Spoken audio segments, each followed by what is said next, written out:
Alex, the fallout to this, I mean, did even you see this coming? I thought Mudryk was signed and sealed for Arsenal. Income, Chelsea and Todd Boehly. We'll have him, thank you.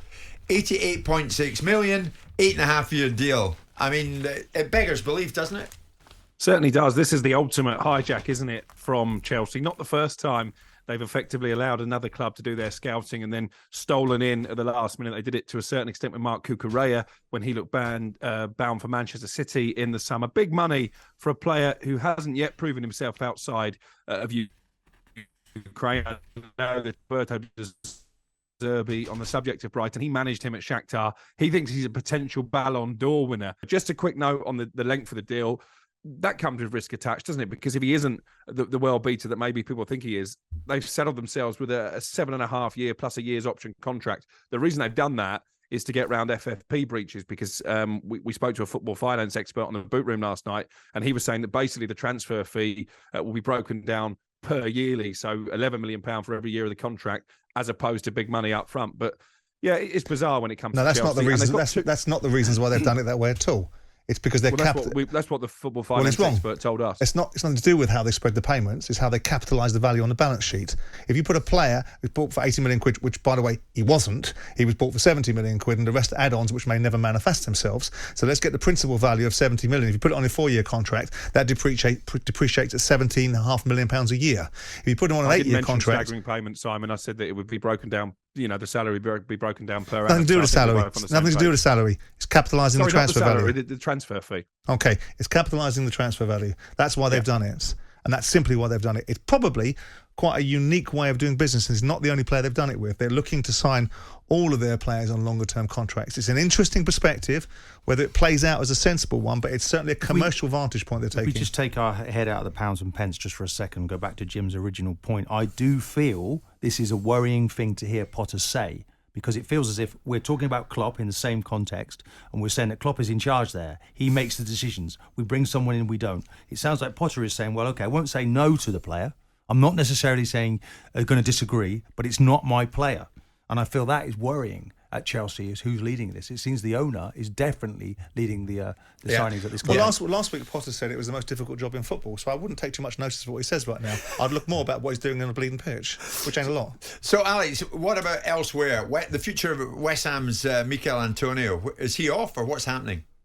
Well, this is definitely one to keep an eye on between now and the end of the window. The player's into the last 18 months of his contract. I think there is a desire on his part now maybe to look for a move away. I know that Wolves are interested. That, I'm told, would appeal to him. Everton mentioned to me last night they're in desperate need, aren't they, of some reinforcements, looking big trouble down at the bottom of the table. I'm sure you've spoken about Frank Lampard and the owners already this morning. I think this does hinge on West Ham signing maybe not even just one striker, but maybe two. Terry Moffi, a young player at Lorient, Nigerian, somebody they're definitely interested in. A £20 million bid has gone in, as I understand it. That's short of the £30 million that Lorient would want to do business. And what's interesting here is that Lorient have just been partly taken over by Bill Foley, the Bournemouth owner. So I wonder if he might have a say in where Moffi ends up, because there is interest from Nice as well. Maybe it might be more palatable to sell him to a French club than one of those Premier League teams who are interested. I think this lunchtime Wolves look to back Lopetegui in the market, because they want to get themselves out the danger zone and further up the table. They're going to buy their way out, it would seem.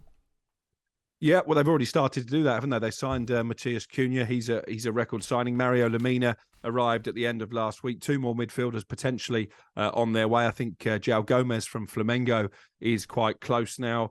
So too is Sarabia of Paris Saint-Germain. Does mean, though, that they'll need to clear on some players. And one of them, actually, I touched on this in my transfer notebook on the talkSPORT website, could be Gonzalo Guedes. Only arrived in the summer, hasn't really adapted yet to life in the Premier League, and it looks like he might be hankering for move, and I'm told that Wolves would be quite willing to move him on. So that's a deal from the summer that hasn't really worked out. Okay. Alex, one or two Brighton fans asking me to ask you get any latest or otherwise on Leandro Trossard down at Brighton?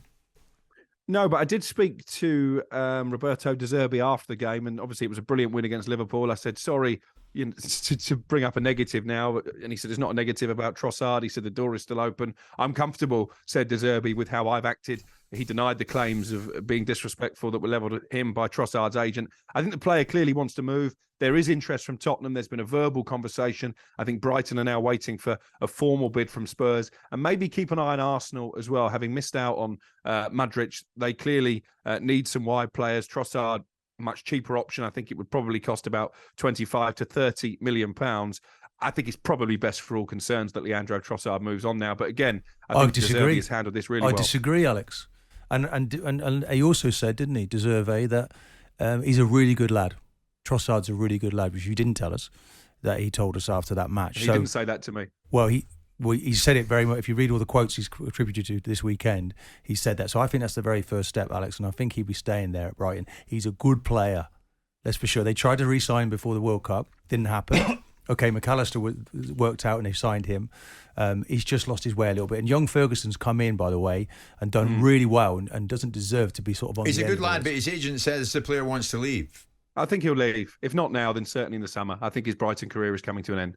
Yeah, I mean... Well, I don't... Alex, thank you very much indeed for that. Well, it's no surprise, Martin, that Roberto De Zerbi is acting in the way he's acting. Well, Trossard's a top scorer. And Trossard's been really... outstanding.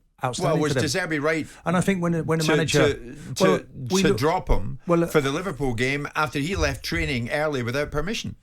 Well, that was a miscommunication between the medical team and the player. The player told the medical staff that he was injured. And so, what's happened basically, he went off the pitch, Jim, against Arsenal, if you're following the story, went off the pitch and young Ferguson came on and scored. Ferguson scored again at Goodison and he didn't actually feature. But I think this has been bubbling under. I think there's been also an altercation with the player. It's about meeting the needs of when you're a manager going to a football club, you just need to meet the needs of certain players. I think this is just a miscommunication. And once that's all been sorted out, the player stays and hopefully does another good job. Meet the needs of players? Yes, because if we change I think the player meets the needs of the manager. Okay, so the manager of this place left recently, yeah? Did the new management meet your needs? Did somebody speak to you and say, hold on, no, Jim? They put you on Monday. Jim, they said, Jim, you've done a fantastic job. Sky's over for you now. You've done a fantastic job here. And what we'll do, I'll tell you what we'll do, is just to set you down, you two carry on, brilliant, okay? That's what management is. Now, he's just told us that the manager hasn't spoken to him for a month. He was out in the World Cup. So maybe they should get together and talk. So let me get this right. Your logic is that the player that's a very influential player and a player that's a talisman for Brighton, that's been clearly a very good player, the manager's way of operating is to send him to Coventry. Nothing to do with the player's behaviour. Well, why did he do that? Why didn't he communicate? I don't know, Martin, and neither do you. Well, I would assume that the guy that's generating a side that's capable of playing without him knows how to manage. Yeah, but then let's just look. That's where you went wrong at Palace. Yeah, but you didn't meet the needs of every player. Yeah, but let's look at De Zerbi, because he's had 7 clubs, and in 4 of those he's not been there more than 25 matches. Oh, don't start falling. Start falling into the ground. Okay, but in the last couple of jobs he's done okay. But I'm still looking and watching to see how much they're going to improve, because they slipped down the table when Potter left. So if Potter's going to be a part of the problem at Chelsea, he's a part of the problem at Brighton when they've slipped down the table. But we've now seen since the World Cup they've been quite magnificent. It was 6 games before he won a game, and that was against Chelsea. I'm going to ask our huge Brighton fans were loving him all of a sudden. Listening audience to hold their nerve at this stage. I'll always fight for the players. Well, there's no surprise there. There's no surprise in that. Jim White and Simon Jordan. Monday to Friday mornings from 10 on AM, on DAB, via the talkSPORT app and on your smart speaker. talkSPORT.